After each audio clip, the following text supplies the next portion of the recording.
What's going on, everyone? So Los Angeles Lakers are starting to fall into this habit, and I've really became much more noticeable in the Denver game, but they've kind of done it the last at least like handful of games or so, where they're defaulting to just like this three-man action over and over and over again.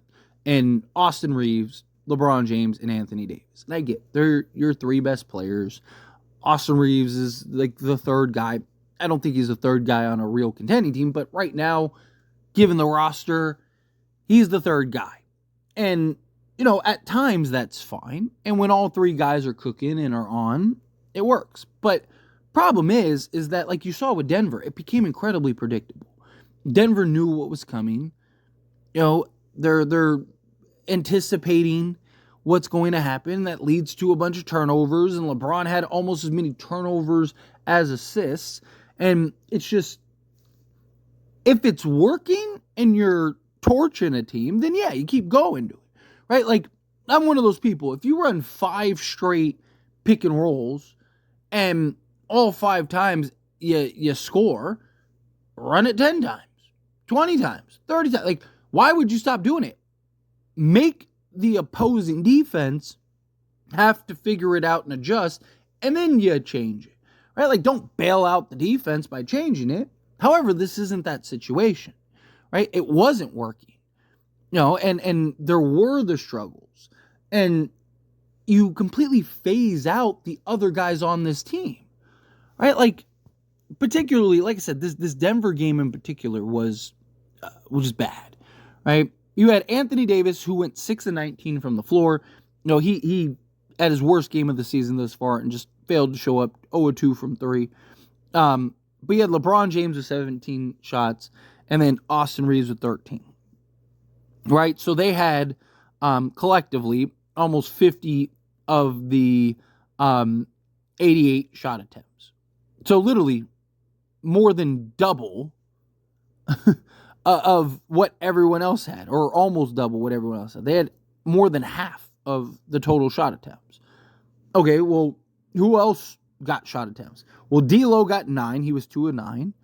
Max Christie got 8, but that was mostly garbage time towards the end. He only had like 2, I think, 2 or 3 during like the main time, right? But like you look at guys that could be big contributors, right? Dalton Knecht got 7 attempts, was 3 of 7 from the floor. Right? You look at Rui Hachimura. He got 7 attempts. He was 4 of 7 from the floor, 2 of 4 from 3. Right? Like, you start phasing out the rest of the guys, especially Dalton Knecht. Dalton Knecht is like one of the few guys that can just light it up and light it up in a hurry. And I'm not saying Dalton Knecht has to shoot, 20 shots a game. Obviously, if he's just lights out, then yes. But the Lakers keep getting in this habit of just completely phasing him out, and especially when he gets hot, right? Like, LeBron James has a history of, you want to have a shooter alongside him, or if not multiple, so that way he has that outlet. And yet, LeBron James, I'm not saying he never tries to get the ball to connect, but it's like it's his last thought, which is odd because LeBron usually that's where he goes to, the outlet, right? And instead it's like, oh, okay, well, where's Reeves? Where's AD? And it's just kind of this constant 3-man action. And you're seeing that with a lot of these guys, like even Rui. He's shooting 50% from 3-point range, and it's like the guy's getting 4 attempts a game, 3 attempts a game. And it's like, like, why aren't you feeding that? And why aren't you getting these? Like, why do you keep phasing out the other players on this team, right? Especially the guys that have shown the ability to deliver, the guys that have shown the ability, and a guy like a Dalton Knecht in particular, right? Like, Dalton Knecht can really change the landscape of this game. And look, you got to credit defenses too, right? Like Denver, you even saw in the Orlando game. I mean, literally, the head coach of Orlando, move up, right? Like, you don't hear that about Reeves. You don't hear that about DLo. You don't hear that about anyone else on this team. But you hear about it with Austin Reaves, right? Because, like, teams are so worried about Dalton Knecht and what he can do, and in a hurry, right? He gets that one shot to go in, and all of a sudden, boom, you get the snowball effect. But we've also seen when he gets hot and in that snowball effect, they just completely go away from him, right? Even like that 37-point game, he dominated the third quarter, and then he got like, I think 2 attempts in the fourth. It might have even been 2. And I know he had that like one where he just kind of chucked it up, try to get to 40 because he had it shot in like 10 minutes. And it's just like, we have this habit of just going away from the guy that is cooking and cook. And I'm not saying you don't have to run all your offense through the rookie. I'm not saying every possession has, like if Dalton Knecht has to touch the ball, right? Like there's times where you want to use him as a decoy. There's times where you just, you want to get his defender just completely out of the play because teams are very hesitant to help off of him because you do have that outlet pass. You even saw that early on in the Denver game where he ended up, the guy came and helped and he ended up getting a wide open look and knocked it down. And you saw Denver make that adjustment and make that change. And then they just stopped doing that because they didn't want him to heat up and get hot. And like, that's great that you have a guy in Dalton Knecht that can do that, right? But my point is, like, you have more guys to this offense than just LeBron James, Anthony Davis, and Austin Reaves. No, and it's like, there's nights where that is your best offense, and you are getting a heavy dose of that. And Austin Reaves is giving you, 25, and LeBron's giving you, 25, and AD's giving you 40 or whatever. And it's just those three guys just have it cooking tonight. Right, but then there's times where, you still want to open up for other guys. You still want other guys invested and involved and whatnot, rather than guys just standing in the corner all game. Right, and that's something that we keep defaulting to and having this habit. And what's crazy is D'Angelo Russell, who, look, DLo has been awful this season. He has. He's not been very good at all. And I would be very surprised if he's on this team past the trade deadline. But the second best duo in the NBA right now, offensively, is Dalton Knecht and D'Angelo Russell. Again, best offensive rating among duos this season, minimum 100 minutes. It's Nikola Jokic and Jamal Murray, and then it's Dalton Knecht and D'Angelo Russell. Literally. Why? Because D'Lo's one of the few guys that actively tries to get Knecht the basketball. He's one of the few guys that when Dalton Knecht is hot and cooking, he gets him the basketball. I mean, even JJ Redick called it out when Dalton Knecht went off for 37 and said that he really credited D'Lo for helping Dalton Knecht on his big night because he just kept going to Knecht and kept encouraging him and getting them basketball. Right? Like, again, LeBron, Reaves, these guys, like, you need to look and at least be mindful or conscious of Dalton Knecht and Rui Hachimura and these other guys.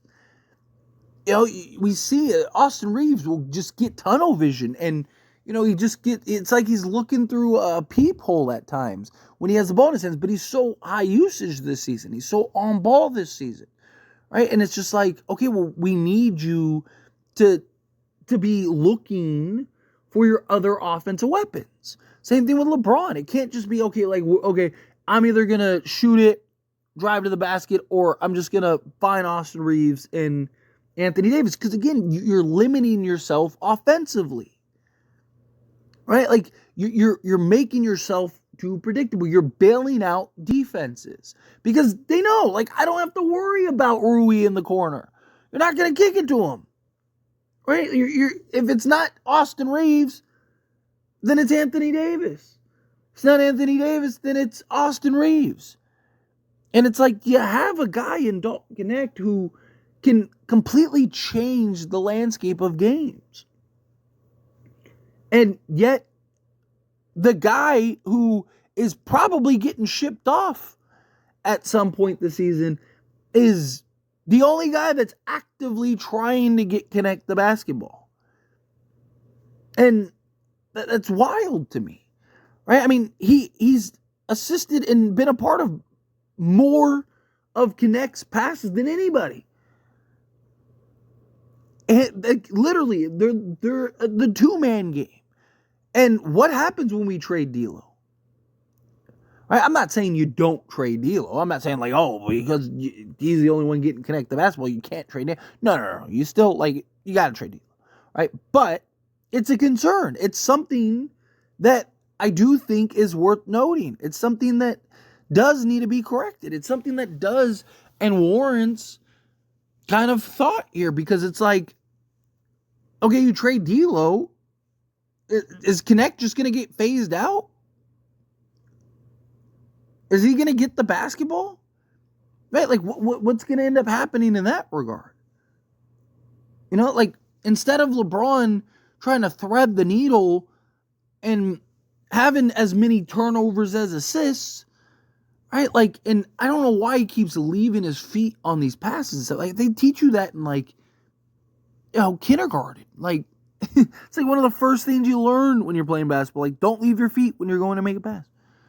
Right? Like, it's just, instead of trying to fit all these passes in a tight window, let's get back to simplicity. Get back to some simple basketball. Right? Like, again, Dalton Knecht, LeBron James, and Anthony Davis, in my opinion, are the only guys for Lakers standards that should be untouchable. I think overall, there's only really like, handful of guys, if that are truly untouchable. But I think Dalton Knecht is such a big need and has been so good right out the gate. And I do think should be starting over Rui. But he's one of the guys that, like, I don't think you can trade. Austin Reaves, again, he's good. He's a role guy. If you can get the right piece or the right need, right? Like, I don't think he should be untouchable. I don't think you trade him for a bag of chips. I don't think you trade him just to trade him. But if it's a deal that makes sense, then yes, I do think you consider it. But the Lakers as a whole, they got to do a much better job of not phasing out Dalton Knecht. It's crazy. It is. It's absolutely crazy. But anyway, as always, this is a discussion, and I pass the question on you. Let me know your thoughts and opinions down in the comments below. What do you think? How do you feel? What are your thoughts? Do you agree with me? Do you disagree with me? Kind of mixed in the middle? However you feel, whatever your thoughts are, I love to hear it either way. So let me know down in the comments below. Do you think, yes, got to get Dalton Knecht the ball more, got to get him more shot attempts. Rui, these other guys can't just be a three-man game over and over and over and over again. However you feel, let me know down in the comments. That being said, if you haven't liked this video, hit that like button. Helps me a lot. So we enjoy these types of videos, and I truly appreciate it. Not subscribe channel, hit that subscribe button. Turn on the bell notifications. Appreciate y'all. See you in the next one. Thank you.